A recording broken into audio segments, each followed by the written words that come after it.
I'm Timothy Blauvelt. I am professor of Soviet and post-Soviet studies at Ilia State University. I'm also the regional director for the South Caucasus for American Councils for International Education. And I've been living and working in Georgia consistently for the past 21 years. In Tbilisi in Georgia, we have tremendously important archives for the study of the Caucasus, for Eurasia, the Soviet Union, the history of the Russian Empire. We have the National Archives in the Ministry of Justice, which have the historical archives, which go up to 1921, which includes the Tsarist administration of the Caucasus, the Georgian Democratic Republic of 1918 to 1921. We have the contemporary archives of the ministries, the government stuff of the Soviet Union, and those are under the Ministry of Justice. We also have under the Ministry of Internal Affairs two really important archives for the study of this part of the world. The Georgian Party Archive, the archive of the former Georgian Communist Party, and also the archive of the Georgian KGB. And both of those belong to the Ministry of Internal Affairs of Georgia. So the past few years, there have been problems with access to the National Archives, which are under the Ministry of Justice. It seems, especially for foreign researchers, going back to about 2016, when a foreign researcher would come, they complicated the bureaucratic procedures for getting access. In the past, you could come the same day and give your letter of introduction and then begin working the same day. Now it requires sometimes officially 2 days. It can be as much as 2, 3, 4 weeks before you're given access. And it seems that when a foreign researcher comes, the request is sent to somebody in the Ministry of Justice. We don't know where or why or how this works. It's not a formal procedure or written anywhere in the law, but a decision is taken basically to grant access or not. And often it's not the case of saying you can't work here, but rather they get a response that is whatever you want is under renovation. The documents you would need are being reconstructed. And sometimes people indicate the documents they want, other times they don't even say, these are the documents that I want. They just say, whatever you want, that's under a renovation. And it's not clear why. Sometimes it seemed at the beginning that this was related to what topics they were working on, things that might be sort of sensitive, things maybe having to do with state borders or Islam and things like that. But other times it seems just very random. Other changes at the ministry, if in the past you could come in, you give your letter, and you would be given permission to work for the rest of the year.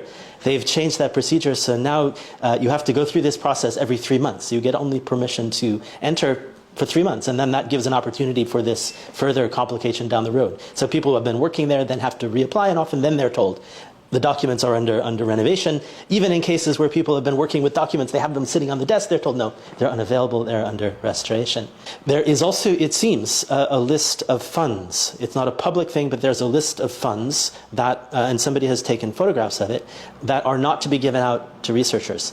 And it seems that this lack of access or restriction on access has extended not just to foreign researchers, but concerns now Georgian researchers as well. And there is no explanation of why these particular funds. We know that some of those funds also have been scanned, when they would possibly be accessible. And so this situation has been going on for a really long time. It's not illegal, it's not an issuing of a refusal of access, which would be a legal issue. Then you could legally appeal that. It's this more long-term thing of saying these things are inaccessible because they're under renovation. End of November, beginning of October of last year, both of those archives were closed, and they remain closed to the public. So now 4 or 5 months, those archives have been closed. The official explanation have been a bit nebulous. They say at first that there were problems with the internal computer system, that it was the website of their internal computer system is vulnerable, they need to redo that. Then they said it was inventorization, whatever that means. But there's no real official explanation for why these archives are closed, and no explanation of when this should be open again. And this is a really big problem. We thought at first this would be temporary, maybe a week or 2 or 3 weeks, something like that, but it has continued and it shows no sign of opening again. I teach classes on political history.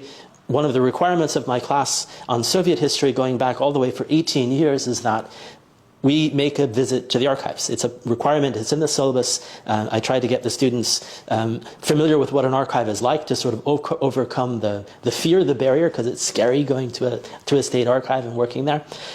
For the first time ever this year, in December, this past year, we were refused access to bring the students in to just show them the archive. We also have a number of master's students who are in my classes and whom I supervise who are simply unable to finish their projects. Several of them are basically taking a year off because they can't get access to the archival documents that they need. So this is beginning to have a serious effect on the training, the preparation of Georgian historians and Georgian scholars. These documents are the property of the citizens. There is kind of a Soviet mentality among archivists in the former Soviet space in Eurasia that our job is to protect the documents from the researchers. And this is backwards. This is the property of the public. This is the property of the citizens who pay the taxes, who live in this state. And it's the property of the world too, who should have the opportunity to do research to understand this part of the world as well. So this is a triage situation. There are a lot of issues regarding access, regarding, say, the cost of photographing documents, issues regarding personal information, the 75-year restriction on access to personal information. Those are important problems, but the really crucial problem at this moment, as I see it, is that those archives need to be open again. They've been closed for 4 or 5 months now with no explanation of why, and they need to open again.